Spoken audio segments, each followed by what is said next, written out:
Welcome back, everybody, to another episode of Take Two Podcast, episode 238, where we're positive it is Star Wars Day, baby. Happy May the 4th to each and every one of you guys out there. Tony's look of bewilderment on his face right there is we're not recording on Star Wars Day, but you listeners are going to be hearing it, so a little fourth dimensional thinking there. That was a pro move. Pro move by you. That was good. Oh, thanks. At some point, we got to get good at this, right? Yeah, eventually. Episode 300. I'm Brian. That's Tony. What's up, brother? Just another day, drinking before noon, so that tells you how my day's going. Little day drinking. Yeah, I mean, I'm excited. This is a good episode. We got a lot of stuff to talk about, a couple movies I was able to check off the list, some good news, some trailers, some casting, DC, Marvel, everything that we usually bring you, and I think it's going to be a fun episode. You buried the lead. You buried the absolute lead. Folks, if you listen to our show, you know for a fact that every time we record, after we record, like legit, we hit stop recording, news drops. And we're like, ugh, guess what, everybody? Today, news dropped before we recorded. So we're going to talk about it later in the Marvel Minute, so stick around for that because it is very exciting. I will give you a little spoiler. I had actual goosebumps. I did too. I was almost tearing up, kind of yes, excited.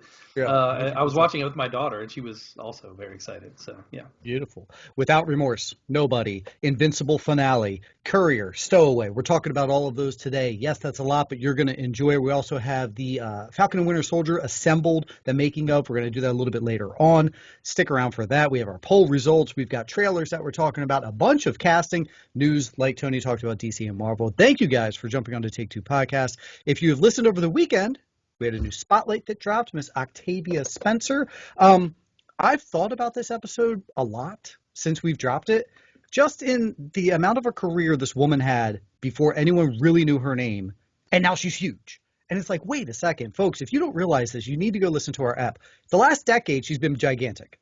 But you need to realize she had 2 more decades of working a lot before that. So go check that out. It's in your feed right now. Take Two Spotlight, Octavia Spencer. Yeah, I had a lot of fun actually doing the picture for that, looking up I'm like, where was she in the? So it's kind of fun for me to play Where's Waldo with her. What was she in this episode? Oh, there she is as the cop. There she is as the nurse. Just popping up an episode of Moesha or an episode of Wizards of Waverly Place, whatever. So yeah, it was kind of fun to do that. Love it. Patreon. Guess what, folks? You get bonus Take Two podcast content. We have merchandise. We have shout-outs. We have all sorts of stuff. At least 2 podcast episodes a month that you can get. If you join our Patreon, it's patreon.com. Take Two Podcasts. It's as low as $1 a month. If you don't believe me, you can ask these fine folks. Vaughn, Roy, Chris, Ryan, Katz, Lisa, Kevin, G-Baby, Gerald, and Craig. Hit them up and say, hey, is it worth it? I'm going to speak for them and tell you that they said yes because they're still here and they've been here for a long time, especially that Lisa, our #1 patron. That's right. Except we don't hear from her ever on socials. Hi, Lisa. What was that, 18 months now? She's been a patron? I think it's been about 18 months since we started this up. And, it's worth it, man. $1 a month. I say it all the time. It's probably the best dollar you can spend. Don't get that Reese's cup out of the vending machine. Listen to 40 episodes of us. I mean, you need that beach body, right? Yes, so there you go. Put in the Patreon. You go for a walk outside. Don't need the Reese's cup. That's why I'm drinking before noon. Beautiful. There it is. Folks, if you enjoy the Realm of Take Two, that drops every month, once a month at the final weekend. As you guys know, we had some cleaning up that we did of our feed and whatnot. And because of that, my mistake, the Realm didn't drop until a week later. Still dropped in April, right? Yes. No, I think it was May 1st. That's all good. Whatever. It was still a very good episode, very topical. Yeah. And if you don't get, the beauty of the Realm is that he's only here once a month, but he talks about stuff we don't talk about usually on the show. It's all that sci-fi fantasy genre. Sometimes we have crossover. He did talk about Mortal Kombat as well, like we did, but there were probably 4 or 5 other shows that we don't even talk about that he does. So if you don't get the reviews you're looking for from us, you might get them from Roy. So stay tuned to our feed for that. The only other thing you guys need to do is jump onto our YouTube. If you're watching right now, thank you very much. Hello, please subscribe, hit the bell below, all that YouTube-y stuff, because we do throw extra stuff on here. We actually have a couple of interviews we might be doing coming up soon, which could be cool. So just subscribe to our YouTube. It's another avenue to listen to the show. Ratings and reviews are greatly appreciated. That's it, man. Let's get rocking. You ready? I'm ready. Let's do it. Every week you get those polls that you get to vote on, and here are your poll results. And you kind of alluded to part of the poll with your May the 4th, so that's good. Yeah. The whole crux of the poll this week was, it's gonna be May. And I hate it so much. I do. My wife is big on that Timberlake gonna be May. She's been, since we've met, sharing that How much meme. Do you think he hates it? I'm sure he hates it. More. Yeah. So it was going to, coming up on May. I think this posted on April 30th. So I just said, what are you looking forward to the month of May? What do you want to see the most? So I gave a couple options. Netflix has Jupiter's Legacy and Army of the Dead. I know some people are looking forward to that. Bad Batch, May the 4th on Disney Plus. So that's a big for all your Star Wars heads out there. That's coming out. And then I'm looking forward to returning to the theater the most, probably to see Quiet Place 2. That's the big theatrical release, I think, of the month for me. There's a lot of other options. I asked if you wanted to write in other stuff. Nobody really did as far as anything different. But the winner, by a very, very slim margin, was actually Army of the Dead, 28%. Really? I was surprised by. I was very surprised by. And this is on the Twitter. Not a ton of votes on it, to be honest, but 28% of the vote went to Army of the Dead, 25% for Quiet Place 2, and 25% for Jupiter's Legacy. And then Bad Batch came in last at 22%. So Wow. pretty close, but, whatever. And then we got a couple other shouts. Facebook, Troy, I think he's a patron, but he goes by Troy on Facebook, and he said Jupiter's Legacy. And then also on Instagram, we got a shout from Sharon, I think a first-time contributor there. I've never seen Sharon, so thank you for contributing, Hi, Sharon. Hello. She's looking forward to Jupiter's Legacy, and as well as Dave is looking forward to the Bad Batch, baby, because he's a big Star Wars fan, so... You are accurate. Troy is a patron, and from now on, I will be saying Troy Yes. in that spot, in that time slot. Please, Yeah, yes. buddy. I went to click on Army of the Dead, and didn't see that you had written down A Quiet Place 2, which Yeah. I've been anticipating for 18 months now, and I was like, oh, how did I miss that? Speaking to, I want to see all of these. Those are all good choices. These are all big things coming out this month. Yeah, not to mention there's Spiral coming out. There's Those Who Wish Me Dead, which is going to be theatrical and HBO Max. I know I'm looking forward to that one. There's a bunch of stuff coming out. I was just trying to get some kind of conversation going. These were the top 4 I chose, and thank you to all those who contributed and commented especially. Beautiful. That drops every Thursday, folks. You can vote on that all weekend long across all of our socials, Twitter, Facebook, Instagram, and more. Please look forward to that, and then share it with your pals. Hey, jump on here as well and get some voting going. All right, it's time to start these reviews, and we're going to rock things out without remorse. Yeah, I do have remorse after watching this movie. I think that's going to be the tagline for every review of this movie is I have remorse after watching this movie. And it's a shame, man. It's a shame. I don't know if it's because I went in with a little bit of high expectations because of Michael B. And I was like, this looks good. I like the John Clancy stuff in the past. All the Tom Clancy stuff about Jack Ryan, all those series and movies we've got before have all been pretty good. So I was like, all right, this is great. Nah, man, this is a huge disappointment. Disappointment. I gave this a 2-star, and I think that's generous. There were a couple decent scenes in here that I'll give it some pluses for, and I will give Michael B. Him and Kano from Mortal Kombat have carried their movies on their back more than anybody this year. So Michael B. has a sore back this morning after Without Remorse because he's the only good part of it. But I feel bad for him because he's trying so hard and he's emoting and he's giving a real performance in some of these parts. And it's like, man, you're just in the wrong movie. Everybody else around you is not trying. So, I will highlight, spoiler alert, I guess, if you don't want to hear any specifics about the movie, but I will highlight the prison scene I thought was pretty good. Okay, sure. And the plane crash I thought was well done, well shot. Oh, yeah. Other than that, the movie's pretty garbage. There's a lot of lines of just RPG, watch out, just bullshit, military movies that you've seen 100 times. They're doing nothing new here. This is a movie I saw in the late 90s, probably, basically, Sure. This is Navy SEALs. I've already seen Navy SEALs in the 80s. I don't need this movie again. And then also the kind of lead into where they want to go. This felt like they were making this movie just on purpose to lead where they wanted to go. Sure. And I'm not super excited for that now either. Yeah. So, I don't know. That's where I am with Without Remorse. What about you? If you read the book, get ready for something totally different because this. Oh, really? You read the book? Okay.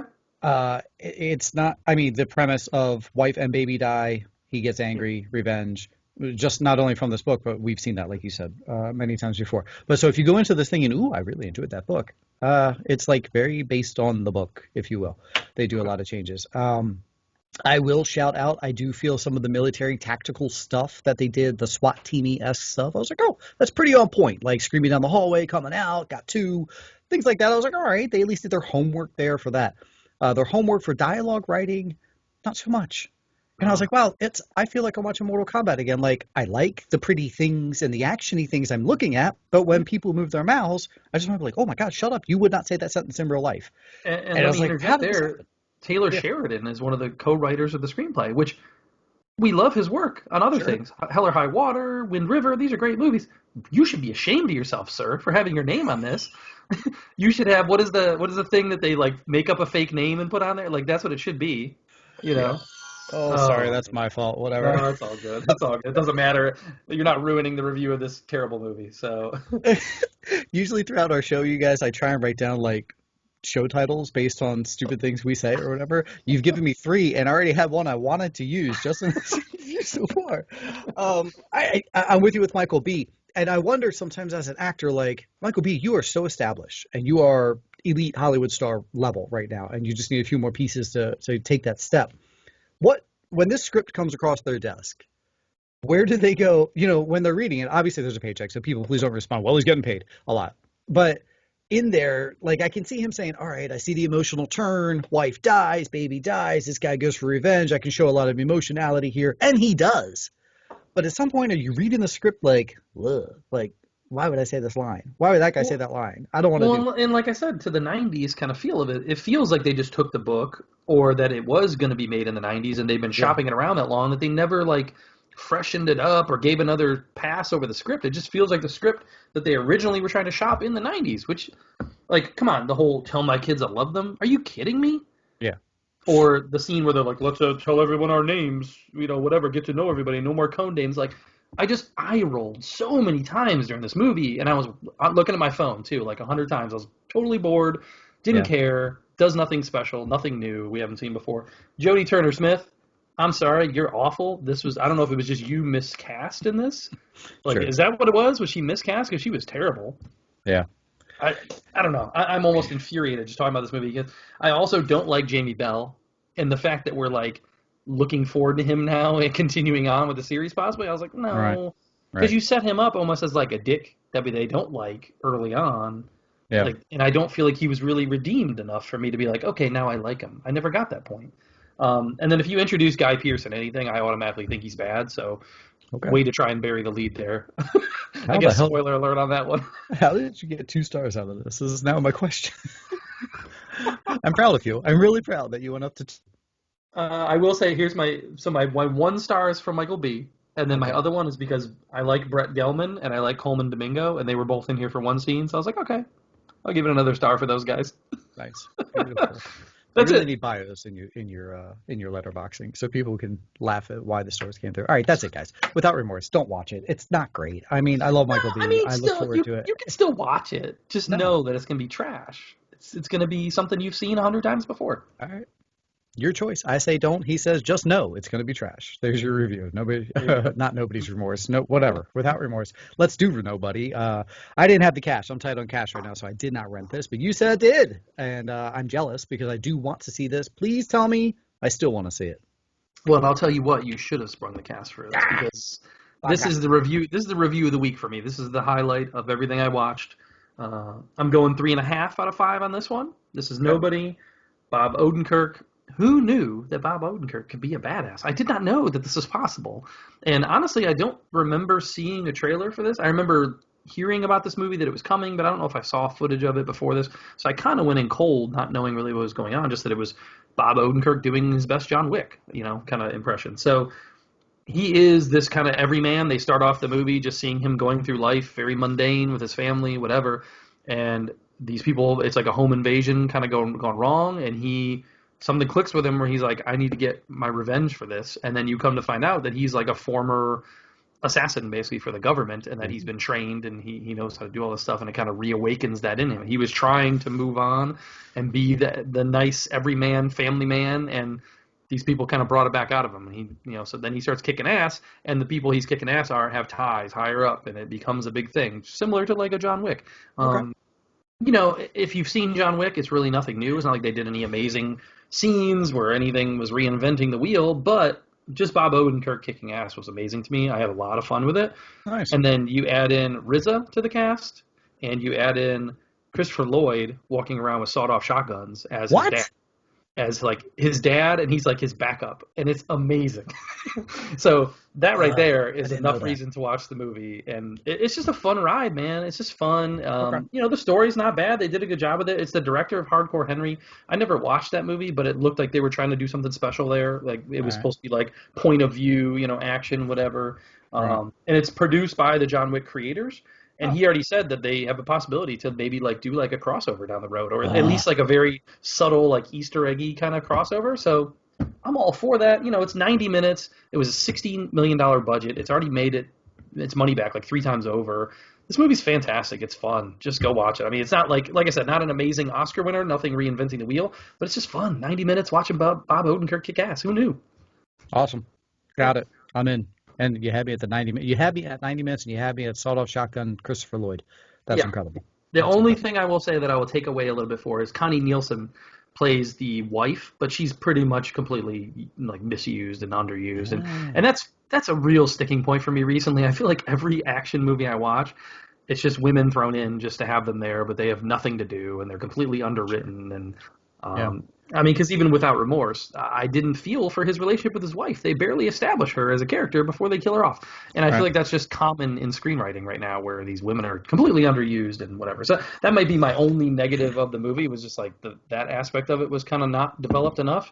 But hey, man, 90 minutes hardcore action. I loved it. When we start our own award show, like where we actually give people awards, we should have a category of like woman on phone. Like Yeah. you played the wife that was useless, but you did a great job. Yeah, there's a lot of those. That'll be 10 nominees every year. For this next review, this was a series that Tony and I caught up on. We gave our first take a while back, and then now we're going to wrap everything up here. I wish that there was a way that I could say, and the name of our next review is, but then not say it and have like blood splashed on I'll both of us. throw blood at you. Yeah, just blood, little at a And time. every episode we talk about, I'll just keep adding to it. More and more blood. Amazing. Yeah.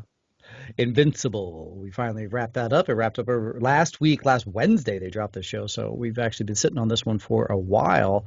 Buddy, I really liked the show. Yeah. It wasn't like, yes, that's awesome, fantastic, like, but just every bit of it, I was engaged. I wasn't looking at my phone or nothing. Well, I watched it on my phone, so I couldn't look away. But you know what I mean? Like, I was just engaged. I was into the characters, and I wanted to see where the storyline went. It was a bit all over the place with 17 different parts were moving. And I'm curious, like, are we going to connect? Some do, some don't. Do we move forward? We'll tell you about that later in our Hollywood news section. But I just really enjoyed it. I really had my fun with it. And I feel like they went places that some comic movies wish they could have gone with Mhm. some of the brutality and some of the blood and some of the, like, thought processes of some of these characters. And it was refreshing. Yeah. All that blood was so refreshing. No, I'm with you. I think it's a great show. I was a big fan of the comic book. So for me, I feel like the show didn't hit quite as much as it did for some people because the shock value wasn't there for me. I knew what to expect. So Okay. that killed it a little bit for me, but it's still a well done, well adapted show. They did a great job with the casting. The voice casting is great. J.K. Simmons, I mean, he's always been J. Jonah Jameson, but J. Jonah Jameson, but in this, I think he's great as Omni-Man, and I think this is going to go down as one of his better performances. I think he's really great with what he's done here. In a minor spoiler alert here, but in episode 8 in particular, when he says he's beating his son's ass and he says, "What's another 17 years? I can make another one." Like, amazing part of that show where I was like, holy shit, they really went for it. So yeah, very violent. And like you said, I think other projects probably wish they could have gone to this, and maybe that's a benefit of having it being animated. I don't know. But Stephen Yeun, great as Invincible. Sandra Oh, not given a lot to do, but she's good. Walton Goggins, Zachary Quinto, Jillian Jacobs, Jason Mantzoukas is one of my favorites of the show. I love his voice performance as Rex Flode. He's great. Carrie Payton is becoming like an awesome just voiceover work. He does great stuff, as well as Kevin Michael Richardson, who does the Mauler twins. I love their part of the story as well. You got Ezra Miller in here, Mahershala Ali, Clancy Brown, Mark Hamill. Jesus Christ, Mark Hamill. Andrew Reynolds, Zazie Beetz, Seth Rogen. I love Seth Rogen's little character. Yeah, there's just tons of people in here, and every one of them does a very good job with it. They're all unique. They bring their own little style to their parts. I don't know. I had a lot of fun with it. I'm looking forward to where they go with it. Only 8 episodes. I almost wish it was more. That would be the one thing I could say going forward is maybe stretch the season, because like you said, there were some a lot of moving parts, a lot of different storylines introduced, and did we get a full payoff on all of them? I don't know, and maybe they will carry on. I hope so, but that's my minor complaint about it, I guess. But otherwise, I loved it. I thought it was great. Yeah, fully agree. There you go. Check that out, guys. It's out now. You can check out every single episode, and we highly recommend that. So we're moving like in the right direction here with our reviews. We're going up. We're going up. Can we keep going up? You got to see Courier. Tell me. Yeah, we're gonna go down a step on this one from where we were, but still a positive review, I think, overall. Courier, I will say this off the bat, is the best Benedict Cumberbatch performance I've ever seen. So take that for what it's worth. I really am surprised that this wasn't pushed for an award season type release. Why not put it on the calendar for that time? I don't know. I don't understand. And with it coming out now in April, is it going to be forgotten for Oscars and stuff for next year? Probably, which is a shame because he really does some great stuff here. The show or the movie itself is about a British businessman. It's a true story who ends up working with MI6 and CIA to take down this. Well, not really to take down, to help this defector from the Russian government who wants to expose secrets about the nuclear program that the Russian government is working on. So, like I said, it's based on a true story. This intel that's gathered through this operation actually helped stop the Cuban Missile Crisis. Oh, wow. And I never knew that part of the story. So it was impressive to learn that, and it was a cool story. I will say the first hour of the movie, a little slow, a little bit of a slow burn. It's about him getting into this life and learning how to be kind of a spy when he's just a businessman, not really a real spy, and almost like a bromance to some extent, watching him and his Russian counterpart, how they meet and they're trading this information and all that stuff, whatever. The biggest letdown for me of the movie is Rachel Brosnahan. I know you love Rachel Brosnahan. Ooh, I feel like she is blah in this movie, just boring. Nothing about her performance was exciting to me, which is a shame because she has probably the second biggest part of the movie to Benedict Cumberbatch. I will say Jessie Buckley is great. She shows up as Benedict Cumberbatch's wife. Not as much to do, but she is great in the few scenes she's given. I'm sensing a theme here. Wives underwritten. But yeah, she's for the little bit she gets, she's great in here. But I will tell you, hang with the movie. The last like half hour of the movie, phenomenal. That's when it really kicks in. The first hour or so is a little bit of a slow burn and a little maybe boring or tough to watch. But once it gets to that last half hour or so, I was like, whoa, okay. And that's where I really felt Cumberbatch doing a really great job and being impressed. I will also say Sean Bobbitt, the cinematographer, does a fantastic job. It's a great looking film, well shot. The score by Abel Korzeniowski, Polish friend of mine. Also fantastic. The score really gets you into the tone of it and the feel of what's going on screen. I could have seen this easily competing in an Oscar-y type season. That's why I'm surprised at the release schedule for it, because it debuted at the 2020 Sundance. So it's been around for over a year now. It was released there as the name Ironbark, which was like the code name of the mission. Okay.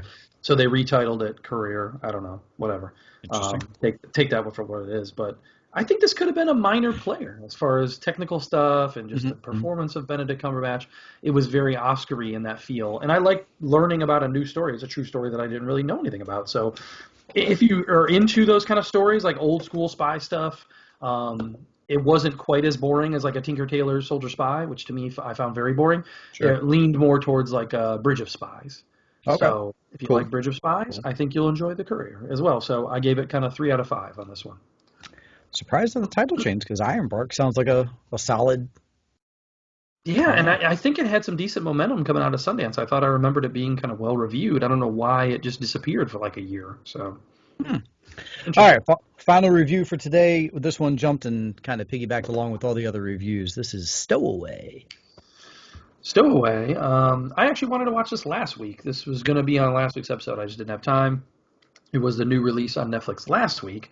And this is the Anna Kendrick, Daniel Day Kim, Toni Collette, and Shamir Anderson sci-fi film where that's basically it. These 4 people are the only people in the movie. And you start off with a 3-man mission to Mars, and we find out, we got a stowaway aboard, and that's Shamir Anderson, which I'm not familiar with his work. I've never seen him in anything before. This is the first time I've seen him, I think. Sure. But I think this movie is very... I don't know, interesting because it doesn't know what it wants to be, I guess. Okay. I feel like there's a missed opportunity here where you could have written it to be a little bit more mysterious, like why is this guy here as a stowaway? Is it for a different reason? Is it on purpose? Whatever. Like, we don't really go that route with it, which I thought was a missed opportunity. It's just like, oh yeah, he was a crew member and he got accidentally left on board and now he's on board with us. And it's like, I'm sorry, if you're sending a spaceship up to Mars and you only have certain rations and gear and all this stuff for the number of people, you're going to double check, triple check every single last thing. Nobody's getting on a ship inadvertently and left there. I'm sorry. Sure. That just is unbelievable to me from the get-go. I also feel like Toni Collette, again, completely underused, underwritten. I don't even remember seeing her really in the advertisements for this. So I don't know why. For whatever reason, you just get Toni Collette in your movie and don't really use her. That's a weird choice to me. It's co-written and directed by Joe Penna, who did Arctic with Mads Mikkelsen. I know that was well reviewed. Yeah, man, it's just a peculiar movie. All of a sudden, near the end, like the last 20 minutes, they shift it and kind of focus it on one character more than the others and make it like a character arc for one character, which it wasn't the first hour of the movie focused that way. So that was weird. I don't know. Like I said, I think at the end of the day, it didn't know what it wanted to be more than anything. So I went straight down the middle on this, a 2.5. It's got good performances. I'm a sucker for space movies. I enjoy that kind of stuff. Yeah. And it's well shot. It looks nice and all that. I just think there were some problems with the scripting of it and the idea of where they wanted to go with the story. And maybe they could have used another 10 minutes or so of exposition, and I would have enjoyed it more. I don't know. Could it have been a series? Would it have been better as a series where they could flesh it out more?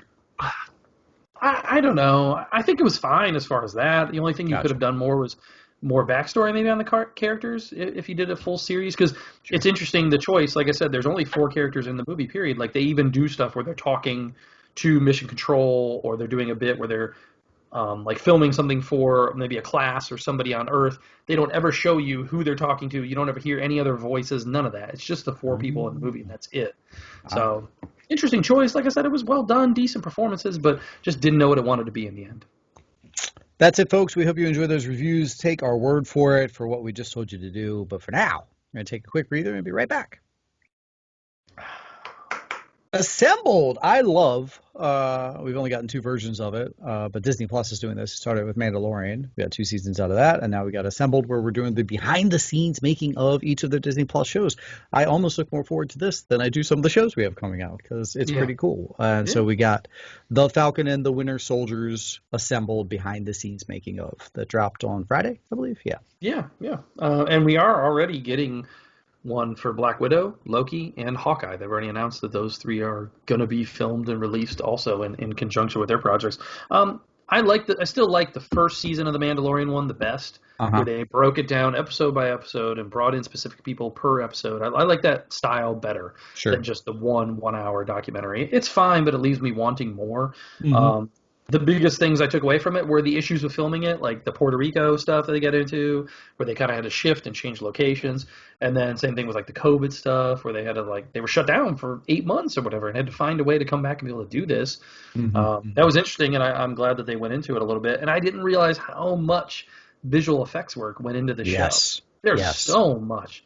And so $150 million over 6 episodes, that's basically 3 movies to only make 100. I mean, that's pretty good. They did a really good job of what they had. That's true. Yeah. For 150 for 3 movies. You spend more than that on 1 Marvel movie. So I was impressed by that, and I was surprised at how much there was. Otherwise, the best part of it was Sokovia, the little Daniel Bruhl's little thing where he did Sokovia. I thought that was kind of funny. Yeah. Anything else you picked up on there? The CGI was the one. I remember someone put, when they saw Chris Evans doing the shield, but it was CGI. Like, he threw the shield on his back and it clinked on, but then they revealed that it was CGI. He never actually was holding a shield. So we saw a lot of that in that, but on that meme it said, "My childhood is now ruined." Like, he wasn't actually holding the shield. But then they really got into that in this one, of how much the actors had to do the physicality and really be on their mark. So more credit to the actors and more credit to the CGI folk. The one thing about this was it gave so much more depth to the background with Isaiah Bradley and Sam Wilson. And I was like, why? I didn't get that from the show. I didn't feel it as strong. I felt it more strongly now watching this in the backgrounds of Black America and whatever, watching this thing, that I did from the show. And I was like, how could you have influxed that into the show? Because this made it feel even stronger. But I think that's a good thing. I think here's what I took away from it, is maybe it'll force people to go to the comic sources. which I Nice. think is good. Like maybe Sure. go pick up that comic, go get Red, White, and Truth or whatever it was called, and read that Yeah. story. But yeah, I would love to see them pursue more with the Isaiah Bradley. We've talked about that. I would love to see that. That would be a fantastic. Even if you did it just animated, little 6 episode, whatever. Give me something. I think it would be great. Um, I just getting back to the visual effects. The one thing that stuck out to me though is that his goggles are like never red. They aren't red. I That was blew like, my what? mind too. Like they just leave them open and then they fill in red with visual effects? How much do That's they crazy. spend to do that? Right. And what That's does it crazy. matter? If he's just standing there giving a speech, he can't have red goggles? Like, why does it matter? Also, it would not have bothered me if his face mask crinkled Oh at the yeah, end of yeah. the When jaw. they went through and like cleaned up the suit, It yeah, made it like, yeah, it fit to because his they wanted it face. like tight fitting or whatever. Yeah, Yeah, Wakanda's yeah, made this, and the yeah, Wakanda outfit wouldn't do that. And I was like, I don't care. What? Like yeah, that? I would yeah. have like, he's not a cool action hero. He's got a crinkle in his outfit, but whatever. Then the one part where they were filming, because I was watching with my son, and I said, "Look at this! They're doing all this setup, like the scene on top of the trucks. They do that easily 6 times before they ever film scene one of it. Like Yeah, you're doing previs, you're doing drawings, you're doing computer stuff, you're doing it with the stuntmen, whatever. So then that one part they film it in Georgia partially, and then they like, oh, we're gonna go back and film it again, like in another country, a different part of it. So when Walker comes off the truck, that was in Georgia, but then they show him the other way, and it was in a different country, and they had to make that match. right. Yeah, Holy shit! Like what? yeah. That's amazing that they take that much care and really think about all that. And then you just have some dorks in their basement that type, action was meh. Yeah, yeah, I've seen better. Go F yourselves. yeah, Could you imagine going into a comic book store and Daniel Bruhl walks in? He's like, "Can I get all your copies of Zemo comics, yeah, please? I need to study." Wait, I'm sorry, sir. What?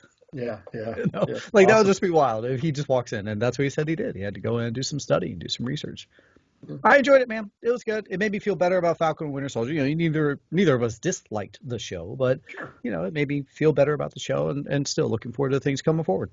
Yeah, I always look forward to these making of things. I'm glad Disney Plus gives us that. It's like back in the day, you get that DVD and you do the extras. Yeah, I miss yeah. that. I miss doing the making of featurettes. So this is what we do now. We get them on Disney Plus.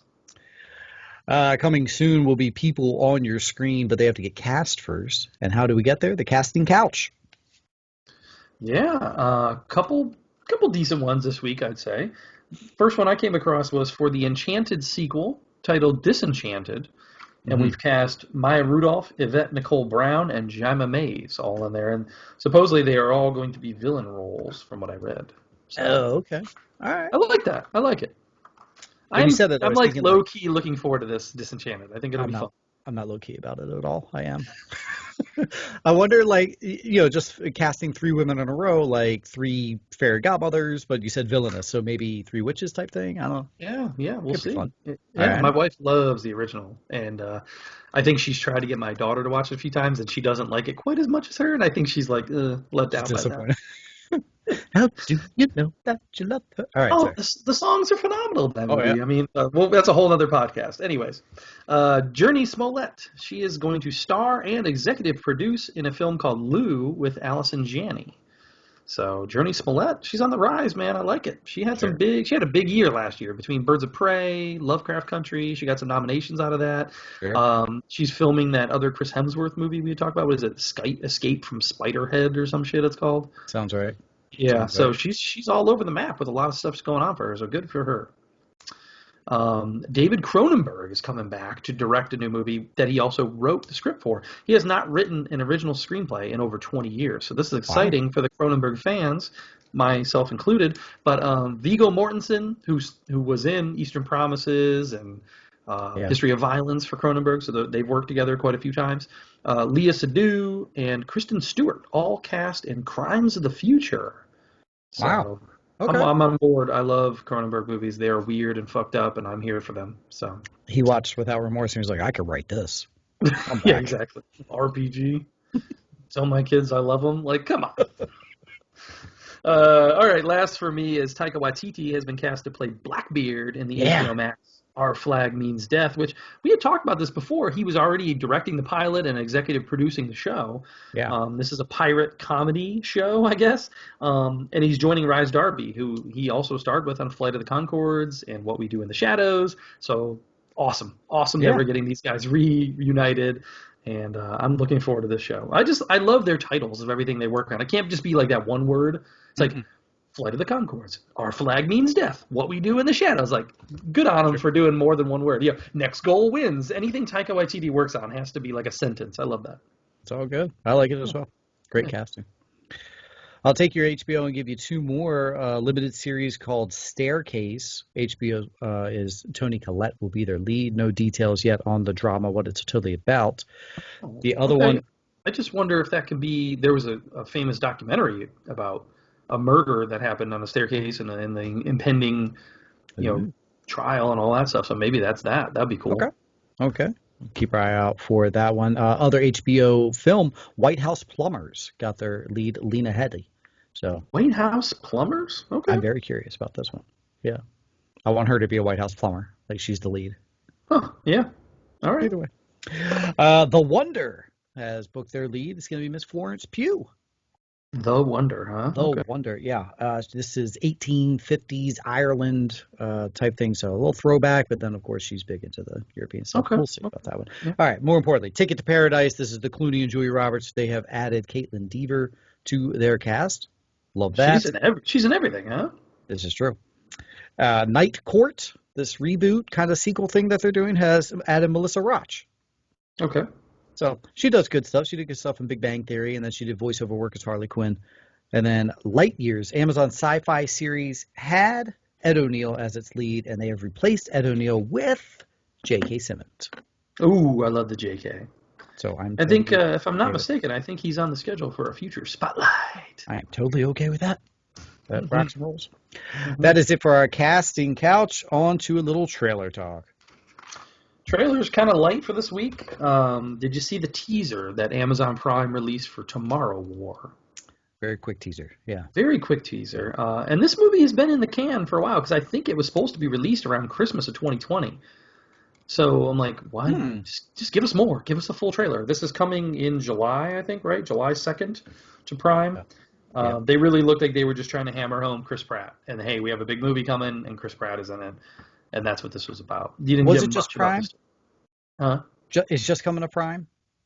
I mean, maybe to the theaters as well. Prime has done like a very minimal release of their movies, like Sound of Metal, One Night in Miami, stuff like that has gotten a very limited run. Maybe this will because it's a bigger action movie, maybe? Yeah. I don't know. I mean, those were Oscar-y ones. I wonder if that's why they put them in there. Gotcha. It looks like it could be a big action-y, sci-fi, CGI. Like, it would be good to see in the theater, probably. So, good call.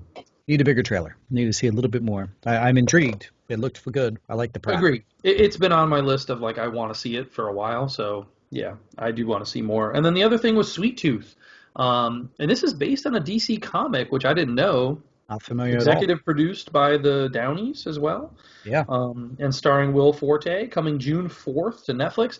I guess it's going to be a series is what it looked like from the trailer. 8 eps. Yeah. And so what is it, like a hybrid deer boy? Yeah, so it's post-apocalyptic. Yeah. And then there's also a virus. Okay. And then we have hybrid humans who are also deer. So basically now, except I haven't seen any deer boys. Maybe there's deer boys in the woods. I don't know. Take your hat off. Prove it. I don't know, like a lot going on. It definitely, but then it's on a boy. So this is our thing, a child actor is make or break. And I love Will Forte, and I saw a few people post this. That's the only reason I knew about it, and they were like excited for it. People that like DC are familiar with this comic. They're like, oh, I didn't even know this was getting adapted, and they're fans of it. So nice. I guess it has some pedigree behind it. So now I'm kind of looking forward to this. I'm in. As you just said, June 4th, 8 episodes on the Netflix. So that's it. We have one more, but we'll talk about it later on in Marvel. Taking a quick break, and we'll be right back for the third and final act of the show. All right, Star Wars Day, buddy. I'm going to ask you a question that some people might already know the answer to, and I know the answer to. But I just want to get out there because we've got a bunch of new listeners recently within the last year. So, sir, Star Wars, who is your favorite Star Wars character all time? Ooh, I mean, the easy answer is Chewbacca, just because I've always loved the camaraderie between him and Han, and seeing him in Disney World and getting a hug was one of the best moments of my life. I love it. So yeah, sure. I tend towards the original trilogy and love that crew. But Otherwise, I would say Darth Maul. Darth Maul is pretty badass. As far as like an angry, villainous character, I love Sure. Darth Maul. And I'm glad that they've been able to do more with it, especially in the animated realm and all that. And I would like to see them bring him back into the live action as well. Hopefully, we will get down that road eventually. They teased it with like Solo and stuff, but Sure. they some of the best lightsaber scenes of all Star Wars are with Darth Maul. Yeah. So. If Natalie Portman didn't interrupt them, they would have been even the best. Yeah. How Han about is yourself? mine. Han is mine. Uh, Maybe that's why you and I work together so well. there you Yeah, go. Han's always I'm your mine. Chewie. Same That's fine. I'm fat and hairy and all that. So cuddly. That hug. I mumble a lot too. My wife tells me. So But I was trying to think too. It's funny with Maul. You bring that up. I had a poster of him literally on my door as a kid when that came out because I just the face, his face is fantastic, and yeah. I would used to get made fun of like, oh, that one dude who died, spoiler, in the one fit, like that's it, and I was like, I don't know, I just love that character, it's great. And then with the animated, I was like, ugh, I'm not friends with any of those people who made fun of me back in the day, and Fuck you guys. He's cool now. See? take this, Yeah. gotcha. Hit us on our socials, guys. Let us know who is your favorite Star Wars character of all time. It could be from any three of the trilogies. And Let I'll us know. tell you what, if they don't bring him back, I think they should bring him back in that Obi-Wan series. I think that would be a perfect way to do it. Yeah, I mean, If we spoiler, get no if we happy get ends, but like round two of Obi-Wan with Darth Maul and round two of Obi-Wan with Darth Vader, that show is worth it alone. I mean, sure. right there, that's two amazing sequences they need to film. Or if they reenact the animated Obi-Wan Maul, like that, fine. Yes. Yeah, yeah, Yes. yeah, That's yeah, fine. yeah. Yeah. I'd love to see it. All right, let's jump into some Hollywood news. All right, let me start off with a little bit of a downer and get that out of the Mm, way, but we got to rest in peace this week. Olympia Dukakis, one of my favorite characters of one of my favorite movies that people don't know that is one of my favorites. Clary from Steel Magnolias. I freaking love Steel Magnolias. It's a fantastic movie, and I love Olympia Dukakis in there. She reminds me of my grandma, the way she plays the role and just the way. So I love it. I've always loved that role. She also was an Oscar winner for Moonstruck, so she's well known. And I didn't know, this is something I learned this week, she was the cousin of Michael Dukakis. I didn't know that. as you say it, that sounds right, but Yeah. huh, I So wouldn't have the same thought. the same year that she won her Oscar for Moonstruck, he was the presidential nominee. Whoa. So that's cool. Big year for the Dukakis. Is that how you say that? Dukakis? I don't know. So she was Now, a month short of her 90th birthday. Quite a life, though. And I guess there is a documentary that came out recently about her, and she had some health struggles for like over a year now, whatever. So now I'm kind of intrigued. I almost want to watch this Olympia documentary. We'll see. But yeah. I love her. I love Clary. I love Steel Magnolias. If you love Steel Magnolias, get at me. Please do that, people. All the socials, please. All right, another round. This happened after we recorded last week, and I think I called this when I reviewed another round that there was going to be a U.S. remake. Yeah. It was definitely going to happen, and they waited until it won the Oscar to announce it. Leo is on board to do the U.S. remake. I love this news. I think it's fantastic. I would have loved to see Mads Mikkelsen just do it, to be Yeah. honest. And maybe Leo could come on as well as one of the other characters in the movie, whatever. But either way, it's a great movie. If you haven't watched another round, go watch it. And I look forward to the Leo version as well. I All thought the right. same thing. I was like, why can't we just stick with Mads Yeah. or Did B? you ever end up watching another round? Did you catch up on Oh it? yeah, loved it. That was So great. good, right? That The that final sequence, I played that song in my house all the time. My wife was like, ugh. the She was dancing, like, his dancing is just it's it was great. phenomenal dancing. What We if need a Matt spotlight. do you sure? Do you what was I gonna? Oh, that night, Oscar night, like they had like the phone on speed dial, 2 dials. It's like if they win, we call Leo. If they lose, we call Shia. Like, Yeah. Yeah. okay, we're redoing it, but it's with LaBeouf. Sorry. All right, buddy. If I had to ask you what is the best film of all time, Okay. 100% Rotten Tomatoes score, Yeah.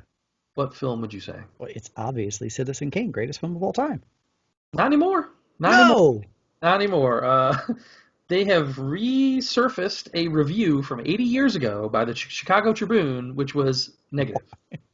So now, Citizen Kane now sits at a 99%. It has bumped down. It is no longer the best film of all time. So now, what do you think is the best film of all time? Oh, it's got to be something, rated R, hardcore, only adults would watch. Paddington 2. Yeah, baby. Give me that Hugh 100% Grant. Rotten Tomatoes.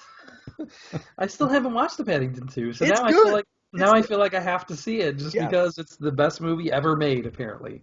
Yeah. He makes marmalade in prison, so Yes. and that doesn't sound as dirty as you think it does. No. So yeah, that's fun. I don't know. That's so weird though. Like, so Citizen Kane has been bad for 80 years, and we just didn't know. We've So been living a lie. they This is, found a review from the 80s. So this means they went back 40 no, not years. from the 80s, from 80 years ago. Oh, the review was from 80 years ago. Oh, okay. Yes. God. This whole time. That one guy was like, told y'all. Yep. Told you it sucked. No one listened to him. Rosebud was stupid. Yep. Told you guys. Who cares about their sled? Spoiler. All right. Elizabeth Banks is executive producing a sequel series to The Flintstones titled Bedrock, and this is coming to Fox. It's supposed to take place 20 years after the last Flintstones series. So Fred Flintstone will actually be nearing retirement, and now Pebbles is an adult, and she's moving on into the world. She's going to be starting her own career and things like that. So it's going to focus on her character. Okay. And guess who's voicing that character? Emma Stone. Elizabeth Banks, because Got she's it. executive producing the show. So yeah, it sounds fun. I remember them announcing a couple years ago that Seth MacFarlane was going to do a Flintstones reboot because he was Fox's golden boy with Family Guy and all that stuff. But I guess now they've moved on, so Elizabeth Banks is doing it. That's cool. I'm on board for it. I'll check it out. Sure. I wonder who's going to do Bam Bam. Yeah, probably Rob Gronkowski. If I had to cast somebody, that would be my number one. Actually, that's like freaking spot on. Actually, for live action too, like the Yes, adult Bam Bam. all of it. Maybe Gronk. All right, Mortal Kombat. We talked about that recently. The streaming results have come out for it. 3.8 million views in the first weekend. And this is now the biggest HBO Max release, bigger than Godzilla Kong, which got 3.6. It said. So I don't know what the Samba TV is. Apparently, this is like the new thing. Like you remember back in the day, it was like what was the thing where they would check people's viewership at home? I want to say Nielsen ratings, but that Nielsen, was Nielsen, Nielsen, right? Yeah. Yeah, and they would give you the ratings, and when people would have their thing monitored at home. I think this is the new thing for streaming. So now their Samba TV is the go-to, but it only registers if you've watched at least 5 minutes. Just like Netflix, when they release stuff, they're like, "Oh, you watched 2 minutes of it or whatever." So who knows? Mortal Kombat is now the biggest viewed HBO thing of all time. Okay. All right. Tom Cruise. Did you see him in the news again? I did not actually. No. He saved a cameraman from falling off of a train while filming Mission Impossible. What? Yeah, they were doing some stunt, and I guess the cameraman was about to fall. He grabbed him. So in this story, though, it also came out that he did something similar in 1988 while they were filming Cocktail. He saved Elizabeth Shue from walking into a helicopter blade, like the rear blade of a helicopter. Yeah. And he dove at her legs and brought her down by her legs as she was walking straight into the helicopter blade. So no kidding. Interesting. Wow. Just wanted to say that Tom Cruise is a hero on screen and off. Also, I learned today that Cocktail won the Razzie for worst film that year. What the fuck is wrong with you, Razzie? That's an amazing movie. Have I ever told you my story with my wife with that? What, with Cocktail? She hates it? I talked it up so hardcore. I was like, I love this. It's one of my favorite Cruise movies. It's fantastic. Absolute Elizabeth Shue early on, bartender. She's like, all right, cool. So I'm push and play. Get her to watch it, push and play. So she does a little research. She's like, this is like a 20% on Rotten Tomatoes, something like that. And I was like, what? No, it's the greatest movie of all time. What are you talking? Yeah, people hate it. I didn't realize that people hate Cocktail. That's insane. I love it too. That's insane. If you love Cocktail, reach out to us, young Flanagans. Okay. Adam Wingard, the director of the latest Godzilla vs. Kong, which we just mentioned, he is in talks to continue the MonsterVerse with another film, and speculation is already going for Son of Kong, which was kind of the next movie that they haven't done in the franchise. Do we see a little Kong on Kong? Yeah, I don't know. I haven't seen that at this point. Who did he? The opening of Man of Steel when the baby is there, she's having the baby. What they have, Mrs. Kong having baby Kong. Something. I guess. I don't know. It's just weird that they haven't laid that groundwork at all. He's laying that groundwork. Yeah. But I mean, we haven't seen that. You know what I mean? At all. So that's weird that they would go that way. He's king of Middle Earth now, though, right? So maybe sure. Some of his washers, the Royal Kong penis is clean, sire. Yeah, it's true.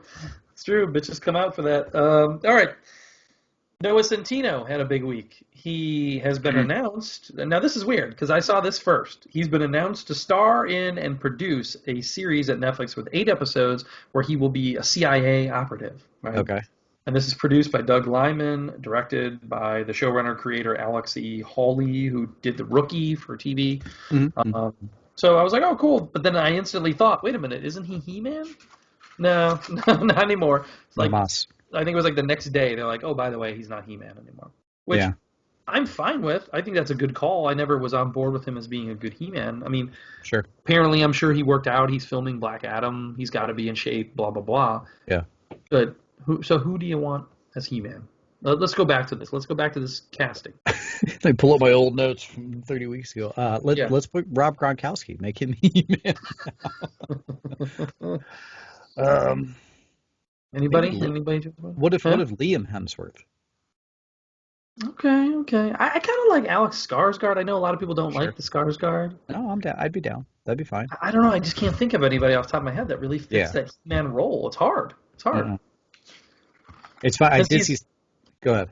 I was gonna say because he is like really big and bulky and built, but he's also like effeminate at the same time, which is weird. Sure. Like He-Man is just like a weird dude. I don't know, playing with a Just little cat. bring Dolph back. Just play Dolph. Yes, Like yes. Batman Beyond, like He-Man Beyond, like passing. Do it like they did with Arrow, where they just obviously had a stuntman doing all his stunts, Sure. but then have him do the lines. Be fantastic. As long as Gwildor is there, I'm signed up. With Sentinel, I did see an article like someone was just like he spent weeks training, bulked up hardcore, all for naught, and then the film doesn't happen. This is my thing. I'm going to start telling people this now. I booked a role to get fat, and then the role fell through, and Yeah. that's why. I Yep, left. they're still working on my movie since I graduated college. So that's it, though. That's all I had. News? You got anything else? Invincible, we talked about it earlier. They did officially announce season 2 and 3 will be coming. So we do get both of those. We're looking forward to those. It makes total sense if you watch the show. Things going forward. Very much looking forward to it. Young Rock and Keenan, both renewed for season 2s. Okay. I haven't watched. I wanted to watch Young Rock. I taped like the first couple episodes on my DVR. Just never got around to it. But it looked fun. Whatever. Did you watch either? I did watch one episode of Young Rock. It wasn't bad, but I was like, I could have seen myself years ago when you do this, watch the pilot, like, I don't know. Maybe I'll come back. Yeah. But I don't know. Well, we'll see where that goes. Okay. Noah Clark has 20 accusations against him of sexual assault, misconduct, what have you. He is on the TV show Bulletproof on CW Network, but no more. They're pulling it from the schedule while these accusations are abound. Okay. I don't think anyone watched that anyways. I didn't even know anything about it. Nope. ICW. All right, that wraps our Hollywood news. On to DC discussion. DC discussion. A couple big kind of casting news for them this week. Finn Wittrock has been announced as Guy Gardner for their Green Lantern series on HBO Max. I'm assuming that means he's kind of the lead character. I know this is going to be multiple Green Lanterns, Sure. but it sounds like he's going to be the lead guy. Did you get that? Yep. Because I know another one was supposed to be like part alien. It'll be like CGI voice work, I'm sure, for the other ones. Yeah, and I hated every article that the headline was cast as Green Lantern, and then made me have to click on it to find out which Green Lantern. I was like, thanks. Couldn't you have just said? Yeah, just say it. Just Either say way. it. They're going with Guy Gardner, though. That's And I'm fine with it. I think Finn Wittrock is a great actor, and I think he fits into one of these superhero things. I've been waiting for him to be cast in something like this, so I think this is perfect. And I hope more people find his work, because I think he's one of those niche-y kind of actors that most people haven't seen him in stuff. He's great in American Horror Story. He was in that Ratched series. Like, I like him in everything I see him in. Okay. So, Nice. yeah. Nice. And then also the Titans season 3 adds Vincent Kartheiser as Scarecrow. I like it. You may be familiar with him. He was Pete on Mad Men. I thought he was great on the show. And they said the Scarecrow will be similar to like a Hannibal Lecter kind of role on the show, where he's locked up in Arkham, and they're going to him and talking to him in the cell. Okay. Different way to approach that, but I like it. So, yeah. Anything else you saw for the DC? I saw Wayne T. Carr released a Green Lantern picture from Zack Snyder's Justice League, a pic of him as a Green Lantern, meaning they would have gone John Stewart with that. That was in the driveway, right? Yeah. Who did I say? I thought it was Sterling. It looked like Sterling when they released the artwork, right? Oh, it definitely looked just like him. Yeah. Yeah. I don't know Wayne T. Carr. Has he been in anything? Or? No, he got cut from Justice League. Yeah. Well, that's fine. I just didn't know. Yeah, that might be I the don't way know to at all. do it, is do it with somebody you don't really know. I'm curious. Every single week there's little tid. I almost wondered like if Zach was like, all right, dudes, they gave us a go to release it. Here's what we're gonna do release the Snyder Cut Army, restore the Snyderverse. Every week, just wait your turn. All right, Ray Fisher say something. Now Cavill, you do something. Like, and then boom, we'll come and get him. Sean O'Connell was in between tweeting about LaMelo Bell was like, release the picture of Wayne T. Carr. So. But to that, maybe it will coincide perfectly with October 16th because that is our next DC fandom. Oh yeah, that's pretty cool. much a success last August when they had it. You know, they did what they could, but so many people liked it, they're going to stick with that in October and do another DC fandom. I think it's smart because I've seen some backlash to the idea of doing Comic-Con anyways. Even in November, people were like, ooh, I'm not going to Comic-Con, whatever. So that's smart. It also beats the Comic-Con crowd, puts your news out before it, like, you know, wins the news cycle. Right. So I like it. Done with DC discussing. On to Marvel Minute. All right. Marvel, before we get to the trailer, I did have one other thing. I thought I did. Let me see. Yeah, there it is. The Silk live-action show, which we had talked about before that it was announced. It is going to be filming in August, and it's going to Amazon Prime. The producers have met with one Adeline Rudolph. She's currently in Sabrina and Riverdale, so she's a well-known kind of like young teeny kind of actress. No official casting announcement. That's what a lot of people think is going to be the star. So she'll be Cindy Moon, Korean American from Queens, 19 to 29. That's kind of the casting that they're looking for. Lord Miller are producing this with Sang Kim as the showrunner, who has worked previously on Walking Dead and Jupiter's Legacy. So decent people behind this project. And that's cool that they're doing a Marvel adjacent live action series that's going to be somewhere else. Now we're going to have something else to look forward to on Prime. So groovy. And then otherwise, I had two things. Go ahead. Real quick. Before we get to that, I had two things. Sure. One was kind of obvious, but JB Smoove has confirmed he will be in Spidey 3. Cool. Okay. I like having that side character in there. Michael B. was asked about returning for Black Panther. 2 out of 10. What would you give it? And he said a 2. Oh. And they're like, wait, what? 2? So then they followed up later, and he was like, I don't know, it's part 2. So I said the number 2. I'll be honest, you never know. I know they've reworked a bunch of ideas since his passing, Boswick's passing. Sure. So you never know. Things could happen. Like, just leaving that door wide open, Michael B. Was that also, because wasn't he also asked about the Black Superman, too? Was that the same? Yeah. If not the same interview, the same process, or when he's promoting this. And he kind of shot that down as well, so. Which is a bummer. He's busy with the Rainbow Initiative. I'm waiting for Nick Fury to step out. All right, brother. Take it away with the goosebumps of the day.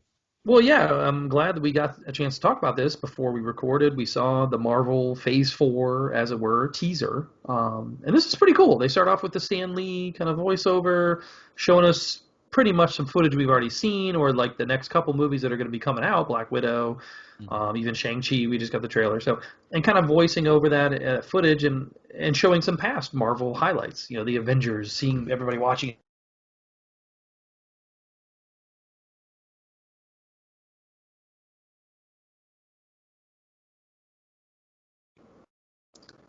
Boy, are you there? I'm back. You back? Okay. Sorry, we lost connection for a second, but we're back. We're back. But yeah, seeing all that footage, and it was nostalgia, it made you feel good, made you want to look forward to some Marvel stuff, and then they're like, boom, here's this. By the way, here's some footage of Eternals. We didn't even show you a trailer yet. Here's this. And then here's 10 other movies that are coming with the release dates, the titles. So the big takeaway was the Marvels, I guess is what they're calling Captain Marvel 2. That's interesting. So that leads me to believe we're getting Monica Rambeau involved in that, as well as Miss Marvel, because Miss Marvel, I think her show is supposed to be out before this movie. So then we'll have all 3 of them in that movie. So that's cool. Yeah, and the S in Marvels was written in like Miss Marvel's script on her uniform. Yes, so the Kamala Khan, So, and then they also confirmed Black Panther: Wakanda Forever is what the title of the part 2 will be. So, kind of some big stuff that they just all of a sudden sneakily threw at us. Hey, it's Monday. Why not? And then also the Phase 4 thing at the end looked very similar. Yes, it did. To a circle with a 4 around it. Another number 4, huh? So is there something else coming that we haven't announced? Maybe. What did you think? Besides it being fantastic, what did you think? I think there was a moment in my life that I said publicly on this air that after like Endgame, if I never saw a Marvel film again, I could die still happy or whatever. I take that back. I'm back Great. in, baby. I'm back. Yeah. I'm back, baby. I legitimately watching that thing got goosebumps. I got goosebumps when they showed the crowd footage scene of Cap catching the hammer and the on your left and all that. I was like, which we've seen 10,000 times. I was still like, oh my god! And legit, my arm, the hair's raising like on in Infinity War with Spider-Man with the Peter tingle. I was like, holy crap, this is great. Yeah. And then the way they did it, then they went to Black Widow. Gave us a little bit of a trailer. Boom, July 9th. And then Shang-Chi. Boom. I was like, this is like the greatest promotion Yeah. ever. They did a They did a great fantastic job. job with it. They did. Really got the hype going. I will say I obviously still want to see more from Eternals before I'm like all in. And they very much gave you a little bit of a tease. You saw Angelina, Yeah. you saw Kamal, whatever, you know. I'm not super excited still though for Black Widow Mm, or even Shang-Chi and then maybe Eternals once I see more, but then I'm looking forward to the stuff after that with our sure. already established characters. I want to see that Spider-Man. Where are you going with it? I want to see where Doctor Strange is going. I want to see Thor, where he's going. What are you going to do with another Guardians? What are you doing with Black Panther? What are you doing with Captain Marvel? All that stuff is teased in there, and I cannot wait to see what they do with all that stuff. Let alone we're already getting shows and all that. Like we were talking about that the other day, me and my son, that now are you going to be at a disadvantage when you go see these movies if you didn't watch these shows? Sure. You know, and what they Yeah. tease. So that's going to be a new thing going forward. Is like, who's this character? What happened? Like, Yeah. people might be not in the know if they didn't watch these shows. So that's kind of a Yeah. new wrinkle to add in. But I am definitely excited for where they're going with Phase 4, whereas I wasn't before this video. Right. 100%. So Yeah. I have one question with the Eternals. You see them show up like they're walking just that real quick. They're walking and then a speedster like zip like yeah, finishes. You almost see that every single time there's some type of a team up and a speedster's involved, and the speedster always gets there last. yeah, they're just budgeting time. They know they can get there Who's last. the So. why do the You speedsters always get have that all one the friend that's like that, right? You always have one friend that's just like right on time, always. I was just like, it's done totally for effect, so we can see the speedster Sure. showing up. But if he's the speedster, shouldn't he? Be Anyway, early. should have been there already. He's the one Yeah. filming. Should have been there Yep. the whole Yep. time. I love it, man. I'm all about it. All right, that's it for Marvel Minute. Time to wrap up the show and go forward. Yeah, going forward this week, the theater, we have The Wrath of Man, which is the Guy Ritchie, Jason Statham project. So, Oh, yeah, so right. if you feel comfortable going to the theater, that's there for you. We talked about it a couple weeks ago in the trailer. It looks good, you know. I'm personally not going to rush out to see that, but it looks good. Maybe we'll see it on the VOD eventually. Uh-huh. Also, I saw something pop up on Netflix coming out on the 5th called Sons of Sam, which is another true crime kind of documentary. You know, that's my catnip. I'm eating it up, so Yeah. expect a review of that next week. I'm sure. Tony's True Crime Corner Yeah, returning. I'm sure I'll watch it. As well as the return of Dark Side of the Ring on Vice for season 3. All right. This is coming out on the 6th. Have you watched Dark Side of the Ring? Are you familiar with this at Not all? at all. No. Okay, if I had a bell right now, I'd ring it. Ding ding, wrestling corner. Uh, Craig, I hope you're listening because I was texting him yesterday. I got sucked into Dark Side of the Ring. They were showing a little marathon of past episodes. It's just a wrestling documentary. It's a one wait, hour episode. every Sunday night? I don't know how often they do it, but this is now going to be the 3rd season. But I got sucked in. It was the Owen Hart episode. I watched the Owen Hart story. Not every episode is like for me because I'm not like super entrenched in wrestling lore and know everything about everything. But the few episodes that I've seen, I'm like, ooh, I want to watch that one. There's a Macho Man episode. There's a Montreal Screwjob with Bret Hart. Nice. There's Pillman. You know, it's getting into some of the more tragic stories. Sure. So that I like that. It's almost like my true crimey stuff. So I got kind of into this show now.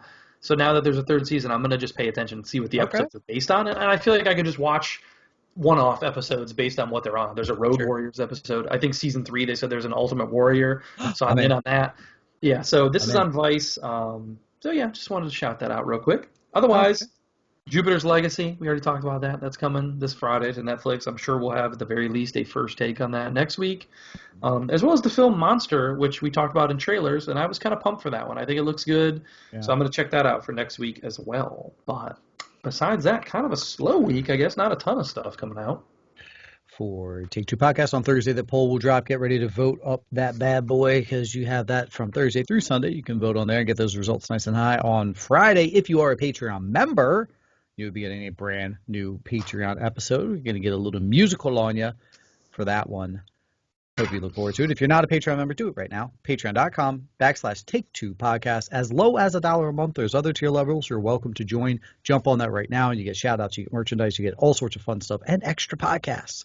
Over the weekend, no other big drops from us except Sunday. I am presenting a challenge to you listeners. I have an additional Take-Two Podcast old school coffee mug, travel mug, in my possession. Haven't drank out of it. Okay. Have not been given away yet.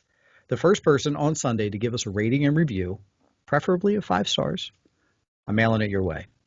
You just need that rating and review to come in this weekend. First one that I see starting Sunday, you're getting that coffee mug. It's a good travel mug. It'll get the job done with the coffees there, and it has our old logo on it. It's yours. Nice. I love it. A little throwback, just like our weekend on the old Patreon. It's going to be a trip back to the 80s. So if you like that stuff, our regular show is all current stuff. So Patreon, you might find us talking about some stuff from the past, 80s, 90s, all that, or even way back further than that. So that's kind of what the fun stuff about Patreon and what makes that so special. If you don't like the current event stuff and you're not up to all the stuff we're reviewing, I haven't seen any of these movies, go back and listen to us talk about 80s, 90s stuff that you've seen and you love.